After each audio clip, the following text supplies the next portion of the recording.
জবান যুবক সোনামানিক মহান আল্লাহ পাক আল্লাহ তাআলা বলেন, বান্দা বান্দি আর কিছু বলবি? আমরা তখন বলি ইয়্যাকা না'বুদু ওয়া ইয়্যাকা নাস্তাঈন। আমি তোমারই ইবাদত করি, তোমার কাছে সাহায্য প্রার্থনা করি। আমার আল্লাহ বলেন, বান্দা কি সাহায্য আমার কাছে চাও? আমরা সঙ্গে সঙ্গে বলি ইহদিনাস সিরাতাল মুস্তাকিম। আয় আল্লাহ, আমাদিগকে সোজা সরল সঠিক পথে প্রচালিত করো। কি বলি?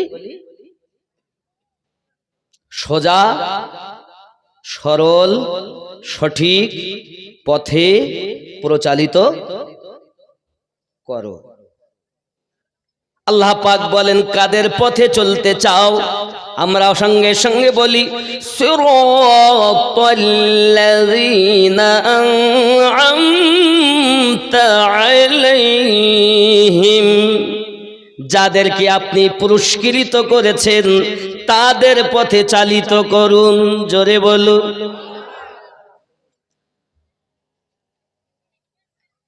তাদের পথ ছাড়া অন্য পথে চলবে না। না না না না, গায়রিল মাগদুবি আলাইহিম ওয়ালাদ।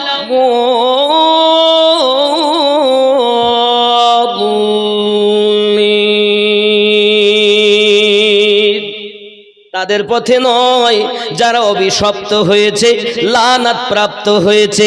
আল্লাহ তাদের পথে আমাদের চালিত করো না, তাদের পথে চালাও। সিরাতাল্লাযীনা আন'আমতা আলাইহিম, যাদেরকে আপনি পুরস্কৃত করেছেন।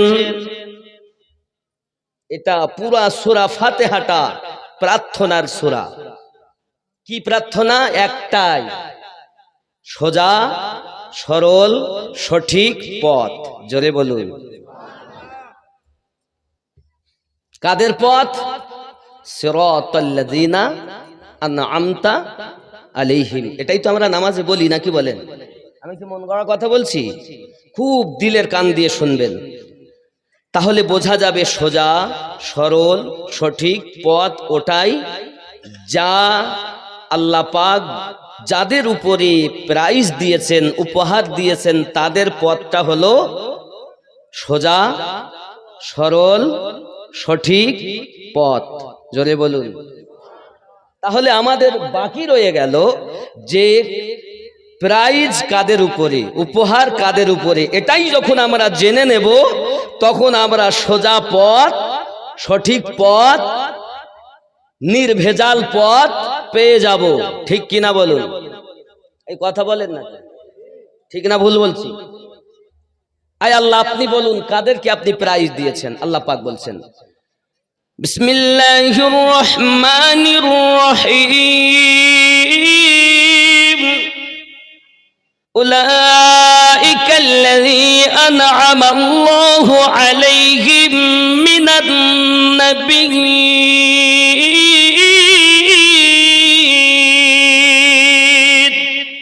ওয়াস-সিদ্দীকিন ওয়াশ-শুহাদা'i ওয়াস-সালিহিন।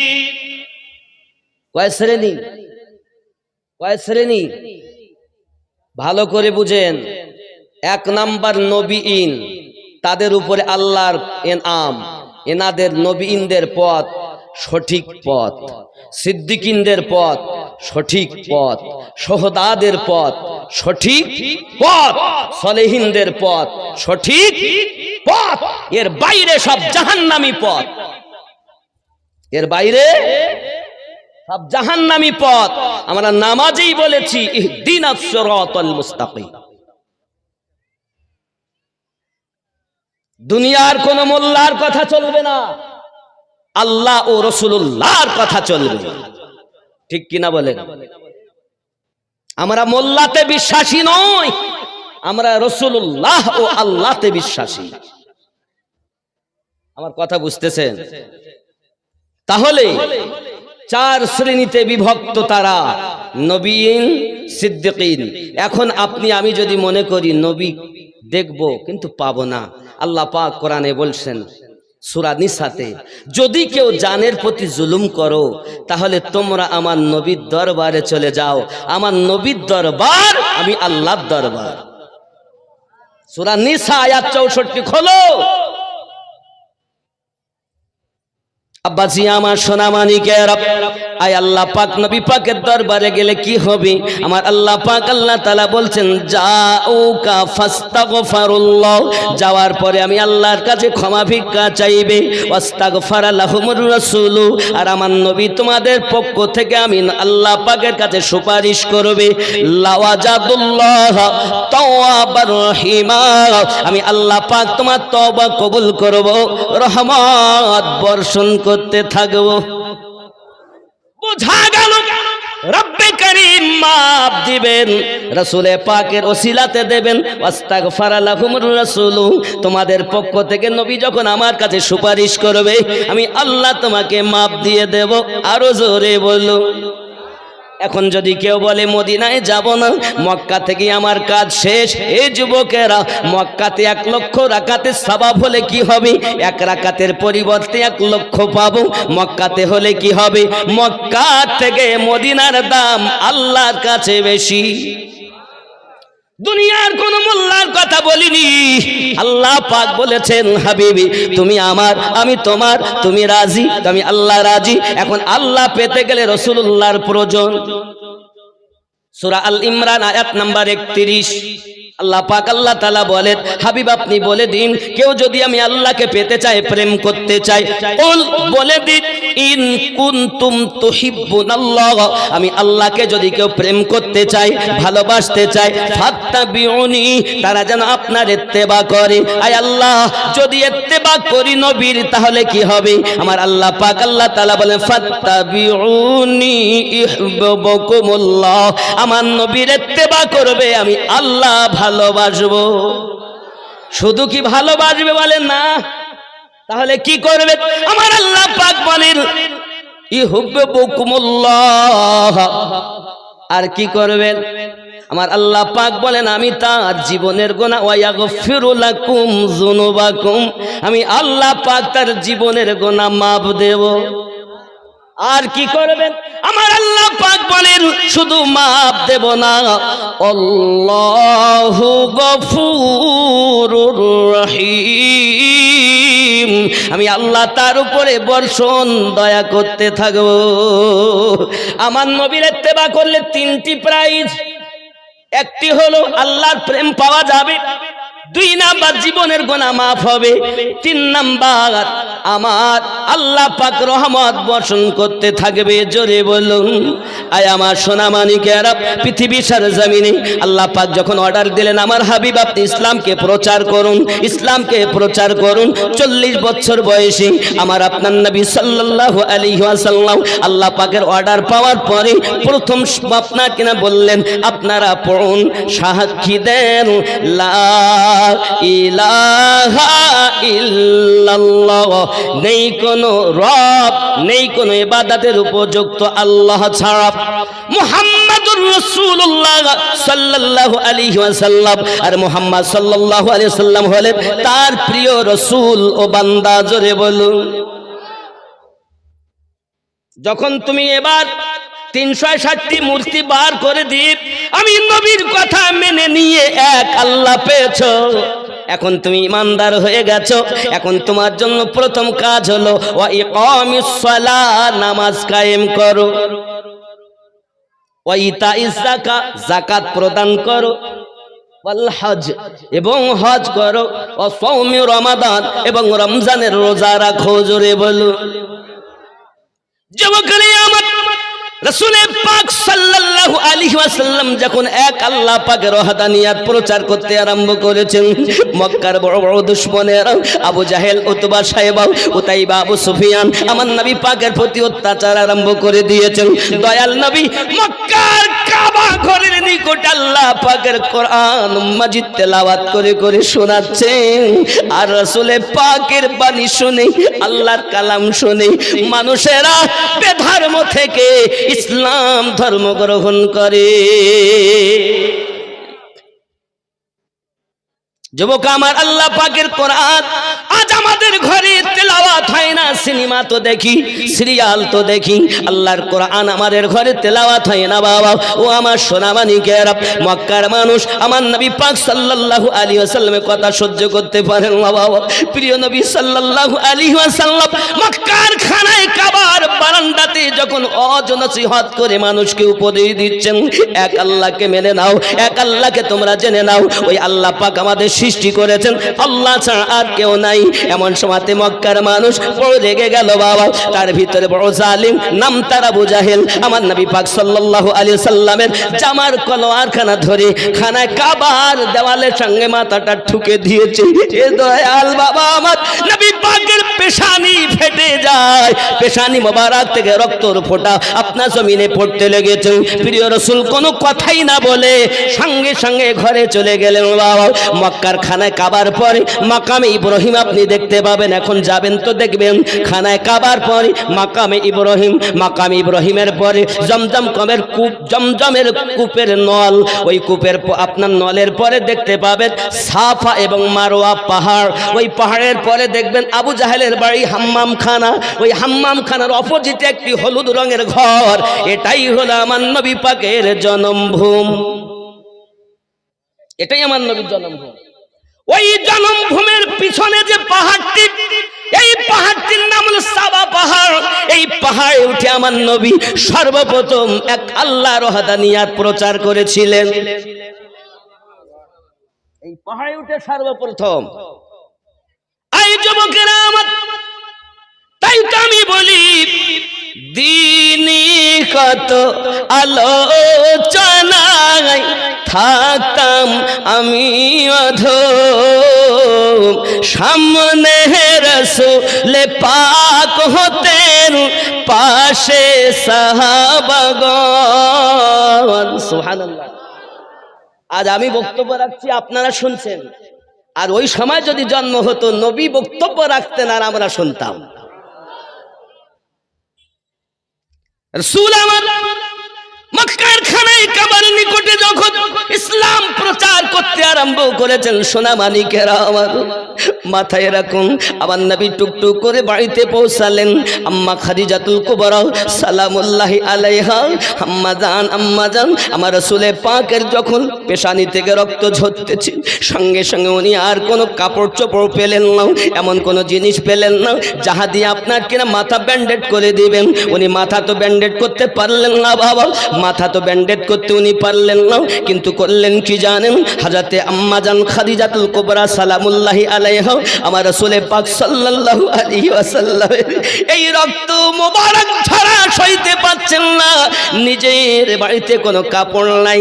ও মলবি টোলার জননী মা খালাও, শুনে নেন, রাতের বেলা মক্কা নগরের সর্বশ্রেষ্ঠ ধনী মহিলা আম্মা খাদিজাতুল কুবরা রাদিয়াল্লাহু তাআলা আনহা ঘরে এমন বাড়তি কাপড় নাই যে কাপড়টি ছুঁয়ে আমার নবী পাকের মাথায় ব্যান্ডেড করে দেবে। একবার কি চিন্তা করেছেন আমার নবীর জন্য তিনি কত কুরবানি দিয়েছে?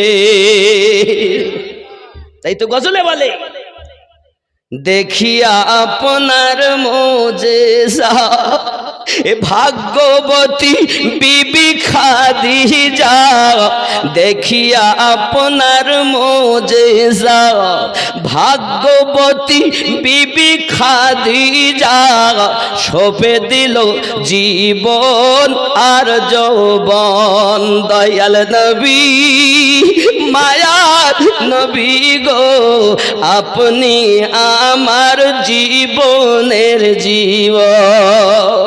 আম্মা জান বেকার হয়ে গেছে, করি আমি কি করি, নিজের ওড়নার একটি কানা ছিঁড়ে নিলেন, নেওয়ার পরে আমার নবী পাকের পেশানিতে ব্যান্ডেড করে দিলেন। আমার দয়াল নবী সাল্লাল্লাহু আলাইহি ওয়াসাল্লাম এমনি করে আপনার কিনা ঘরের ভিতরেই রয়েছেন। এখন দুশমনের দলেরা ঘরের বাইরে আপনার উটের পচা নাড়ি ভুঁড়িগুলো আপনার ঘরের বাইরে রেখে গিয়েছেন। আবু জাহেলের দলের লোকেরা রেখে গিয়েছি। আব্বা এত দুর্গন্ধ, ওই দুর্গন্ধতে ঘরের ভিতরে থাকা যায় না। আমার দয়াল নবীজি বাইরে এসে নিজের হাত মোবারক দিয়ে নোংরাগুলো পরিষ্কার করে দিয়েছেন।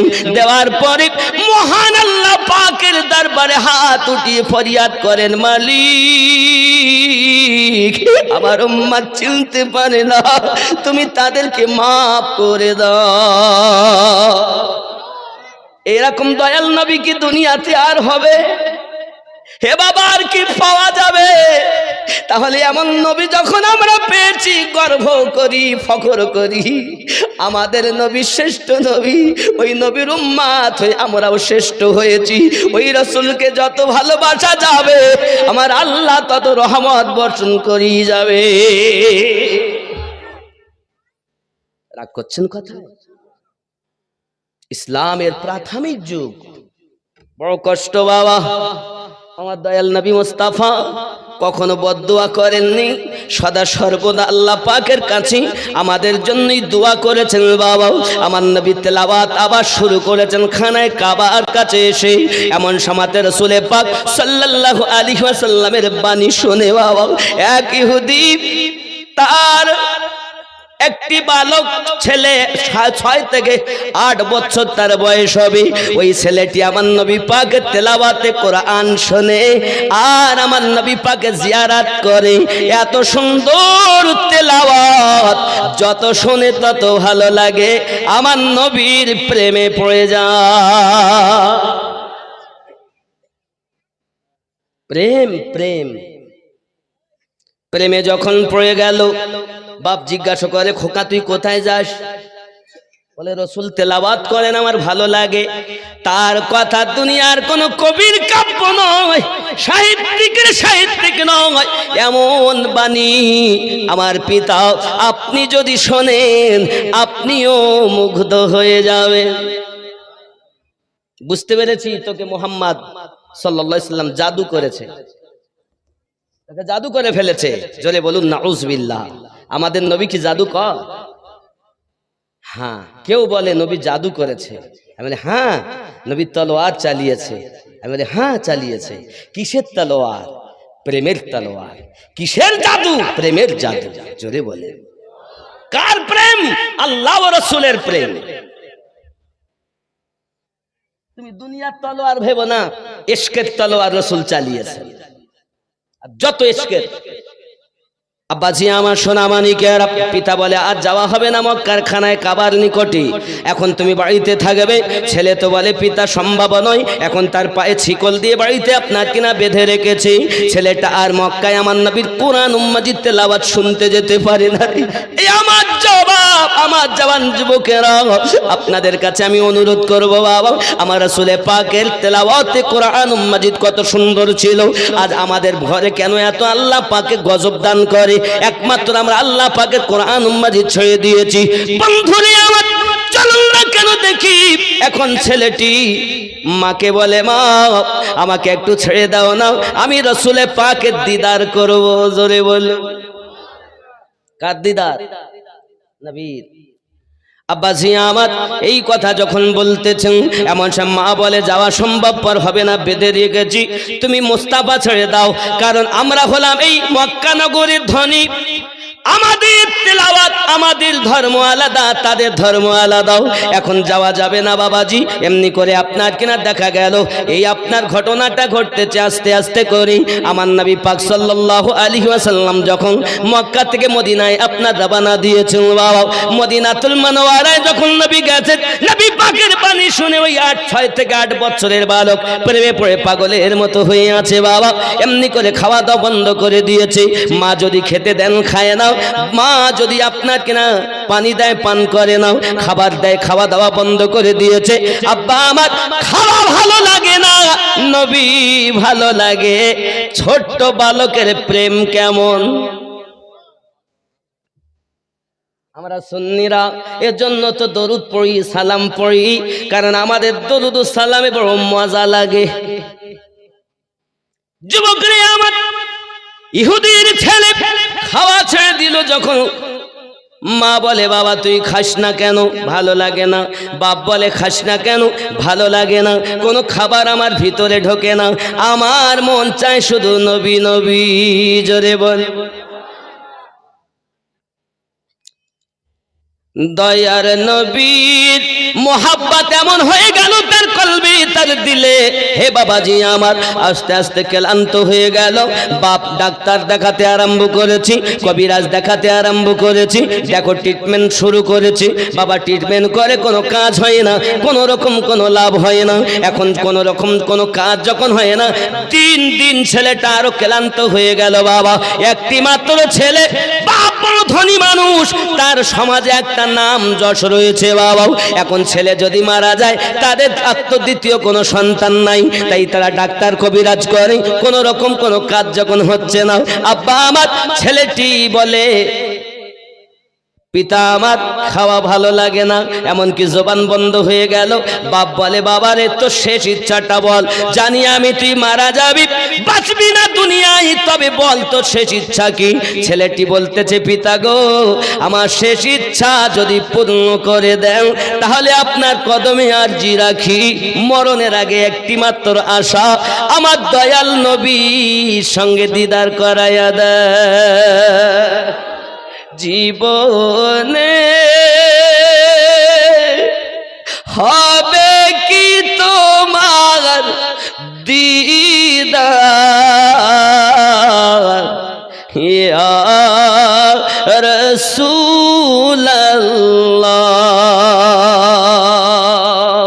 এ আশায় রয়েছি আমি গুনাহগার, ইয়া রাসূলুল্লাহ,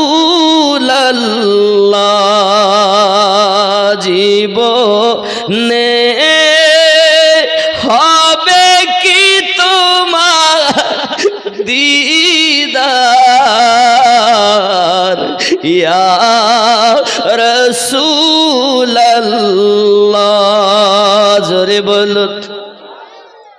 জাহানে যেদিকে তাকাই দরুদি, আর তো কেহ নাই, জানি যে তুমি রহমতের ভান্ডার, ইয়া রাসূলুল্লাহ। জোরে বলো। হে মরণের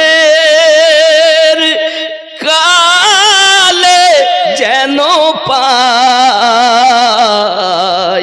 শুধু তোমার কদম তলে ঠাই, এ আশায় রয়েছি আমি গুনাহগার, ইয়া রাসূলুল্লাহ, জীবনে পাবো কি তোমার দিদার, ইয়া রাসূলুল্লাহ। আল্লাহুম্মা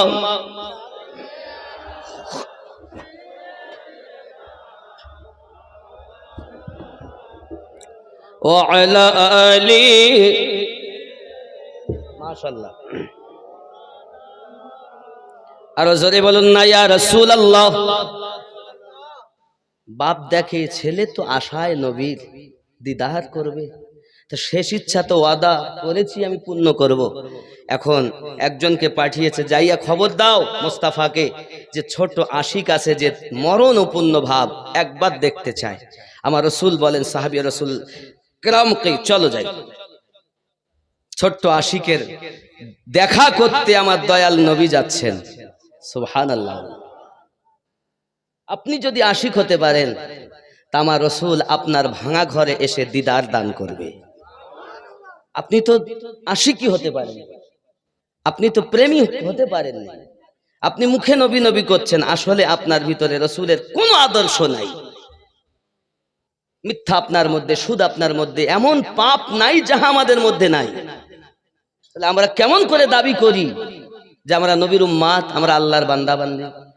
বান্দার কাজ তো দাস এবং দাসত্ব করা, নাকি? বান্দা অর্থ দাস, সে করবে দাসত্ব। আমরা কি দাসত্ব করি? লোক দেখাই, হ্যাঁ বিশাল করি। আব্বাজি আমার দয়ার রসুল টুক টুক টুক টুক করে সাহাবায়ে রসুলদেরকে নিয়ে রওনা দিয়েছেন। যেই না রওনা দিয়ে গেছেন, এমনি সমাতে আপনার ইহুদি হলো আমার নবীজিকে আপনার সম্মান করে বাড়িতে নিয়েছেন। জোরে বলো নবী আমার যেই না ইহুদির ঘরে প্রবেশ করেছেন, এই যুবকেরা প্রবেশ করার পরে দেখা গেল ওই ছোট্ট আশিক উঠে আপনাকে না বসতে পারে না, চোখ মেলতে পারে না। পিতা তার কানের কাছে যাইয়া বলছে, বেটা রে দেখো যার আশিক তুমি, তোমার মাসুক এসে গেছে। যেই কথাটুকু পিতা বলেছেন, সঙ্গে সঙ্গে বেটা চোখ দুটি খুলে যেন মরা দেখে জীবন পেয়ে গেল। আমার নবীজিকে যেই না দেখেছেন উঠে দাঁড়িয়ে গেছেন, ইয়া রাসূলুল্লাহ সাল্লাল্লাহু আলাইহি ওয়াসাল্লাম, হুজুর আমাকে maaf করবেন, হুজুর আমাকে ক্ষমা করবেন, হুজুর আমি হয়তো আর বাঁচব না, আমি আপনার ছাড়া আমাকে কিছু ভালো লাগে না, আমি আপনার প্রেমিক, আমি আপনার পাগল, হুজুর আপনার ছাড়া আমার ভালো লাগে না, আমি বাঁচব না, আমার উপায় কি হবে? আমার দয়াল নবী বলেন, জলদি করে পড়ে নাও লা ইলাহা ইল্লাল্লাহু মুহাম্মাদুর রাসূলুল্লাহ। সাবিরে আর কাঁদতে হবে না, আমি নবী এই দুনিয়া থেকে আখিরাত পর্যন্ত তোমার জামিন হয়ে গেলাম। এ যুবকের আমার দয়াল নবী যদি জামিন হয়ে যান, তাহলে তার হালাত কি হবে, তার অবস্থা কি হবে? আব্বাজি আমার প্রিয় রাসূল সাল্লাল্লাহু আলাইহি ওয়াসাল্লাম এই কথাটি বলেছেন, আর ছেলেটি আপনার কিনা বসে থাকতে আবার শুয়ে যায়। এমনি সমাতে আপনার কিনা রাসূলে পাক সাল্লাল্লাহু আলাইহি ওয়াসাল্লাম ইহুদির বাড়ি থাকাকালীনে ওই ছোট্ট ছেলেটি আপনার দুনিয়া থেকে মৃত্যুবরণ করে। ইন্না লিল্লাহি ওয়া ইন্না ইলাইহি রাজিউন। ছোট্ট সাহাবী দুনিয়া থেকে যখন ইন্তেকাল করে গেছেন, বাপ দেখতেছে আমার রাসূলে পাককে ডেকে, একে আর আমরা কি করব? নিয়ে যান, আপনি নিয়ে যান। আমার দয়াল নবী বলেন, সাহাবী রাসূল আমার ছোট্ট আশিক, চলো তাকে নিয়ে চলে যাই। এখন আমার নবী পাক সাহাবী রাসূল সহ ছোট্ট আশিকের লাশ মোবারক মদিনাতুল মুনাওয়ারাতে নিয়ে এসেছেন। যদি বলুন সুবহানাল্লাহ। মদিনার বাজারে ঘোরাচ্ছেন, ইয়াশরিফ দেশে ঘোরাচ্ছেন, গলি গলি ঘোরাচ্ছেন। আমার রাসূল বলেন, ভালো করে তাকে ঘোরাও, মদিনার মানুষ যেন দেখে আমার ছোট্ট আশিকের জানাজা বড় ধুমধাম করে উঠবে। ছোট আশিক এর জানাজা বড় ধুমধাম করে উঠাতে হবে।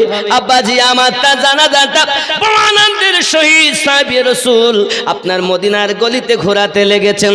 ঘোরাতে ঘোরাতে ঘোরাতে ঘোরাতে এমন অবস্থা হয়ে গেল, যখন আপনার নিয়ে গেছেন দাফন করার জন্য, আমার নবী পাক সাল্লাল্লাহু আলাইহি ওয়াসাল্লাম ডিঙি মেরে মেরে আপনার চলছেন, বারবার পাসিনা মোবারক নবী আমার মুছতেছেন। সাহাবী রাসূলের আরজি করছেন, হুজুর আপনি ডিঙি মেরে কেন চলতেছেন? ফাঁকা তো এত ময়দান, আপনি ডিঙি মেরে কেন চলতেছেন? বারবার কেন আপনি পাসিনা মোবারকা বুঝতেছেন? আমার নবী বলেন, সাহাবী রাসূল আপনারা দেখেন না আমি নবী যাহা দেখি, আপনারা শোনেন না আমি নবী যাহা শুনি। আমার এই ছোট্ট আশিকের জানাজাতে আল্লাহ পাক এত ফেরেশতা পাঠিয়ে দিয়েছেন যে আমি নবী সোজা করে পা ফেলতে পারি না।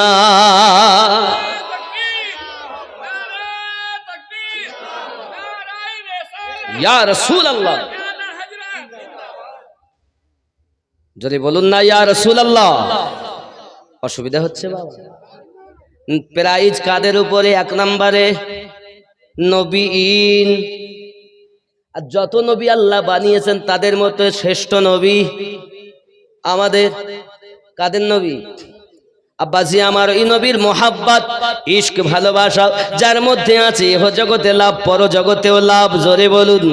এখন ওই নবীর কথা শুনতে গেলে আল্লাহর ঘর মসজিদে যাবেন ইবাদত বান্দেগি করার জন্য। ওই মসজিদে যদি আপনি সুন্দর করে ইবাদত বান্দেগি করেন লাভ আছে। বাবাজি, পৃথিবীর সব থেকে খারাপ জায়গাটার নাম হলো বাজার, আর পৃথিবীর সব থেকে ভালো জায়গাটার নাম হলো মসজিদের ঘর, মসজিদ ঘর। এই মসজিদের ভিতরে যদি আপনি নফল ইবাদত করেন আলাদা সওয়াব, তেলাওয়াত করেন আলাদা সওয়াব, জিকির আজকার করেন আলাদা সওয়াব। হে বাবা, ফরজ ওয়াজিব সুন্নাত পড়েন আলাদা সওয়াব। যদি কিছুই না বলে উযু হালাতে যদি মসজিদে বসে থাকেন, প্রত্যেক নিঃশ্বাস প্রশ্বাসে 10টি করে নেকি।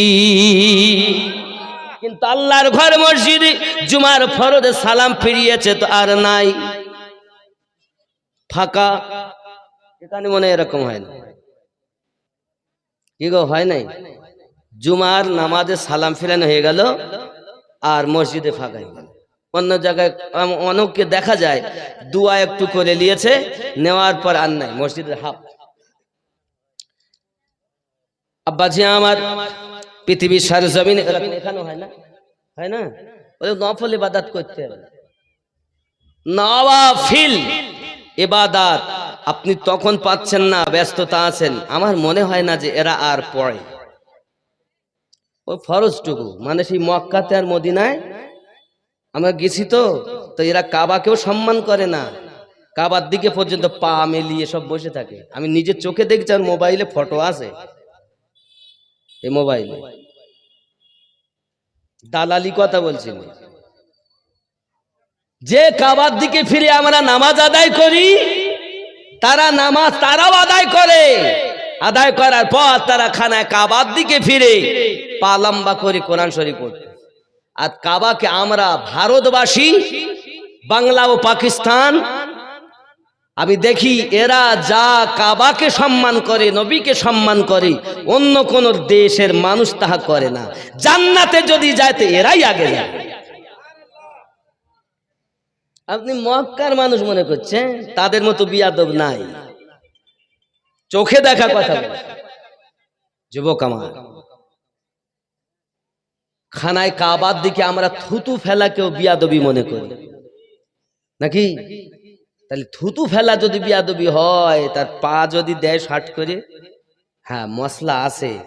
যদি বেটা অসুস্থ হয়, তার বসার মতো ক্ষমতা নাই, তাহলে পা বেঁকানোর মতো ক্ষমতা নাই, তাহলে কেবলার দিকে পা করে নামাজ আদায় করার হুকুম দেওয়া হয়েছে। কিন্তু সুস্থ হালাতে কোন ব্যক্তি কাবার দিকে পা করে নামাজ দৌড় মারছে, লোকটা আমি দেখছি, কিন্তু এসে বসে আছে কাবার দিকে পা দিয়ে তেলাও। এই বড় লম্বা দাড়ি, দাড়ি হলে কি হবে? মাথায় পাগড়ি থাকলে কি হবে? ইশক নাই, মোহাব্বত নাই, আদব নাই। মসজিদ নববী মদিনাতুল মুনাওয়ারাতে, সেখানেও গিয়ে দেখি লোক নামাজ পড়ার পর, আমরা তো আসরে যেতাম আর এশা পড়ে আসতাম, তো এর মধ্যে দেখি কত রকমের মানুষ। হে বাবাজি আমার, মদিনাতে মসজিদ নববীর ভিতরে রাসূলে পাকের রওজার দিকে পা, একদম সোজা কাবার দিকে পা, তার মানে আমার নবীর রওজাও সামনে, কাবাও সামনে। এত বড় বিয়াদব যুবক আমার। এর জন্য অনুরোধ করব, আপনারা আমরা আশিক হব, দুশ্মন হব, কি হব? পাগলা কাদিস না রে গাছতলায়, বড় পীরের নাম নিলে আল্লাহ পাওয়া যায়। জোরে বলুন। আপনারা হয়তো বলেন, হুজুর কোরআন শরীফের দলিল আছে? আরে গৌসে পাকের শানে আল্লাহ আয়াত নাজিল করেছেন। কোরআনুল মাজিদের 42 নাম্বার সূরা, সূরাটির নাম সূরা আশ-শুরা, আয়াত নাম্বার 23। জোরে বলে কি আছে আয়াতে? এই আয়াতটি শুধু গৌসে পাক নয়, খাজা গরিব নওয়াজ, এক কথায় আল্লাহ পাক যে বলেছেন, আমরা নামাজে বলেছি সিরাতাল্লাযিনা আনআমতা আলাইহিম, এই 4 নাম্বার যে নবীন, সিদ্দিকিন, শুহাদাইন, সালেহিন। এই সালেহিনের বাংলা অর্থ নেককার ব্যক্তি। আমার গৌসে আজম ছিলেন নেককার ব্যক্তি।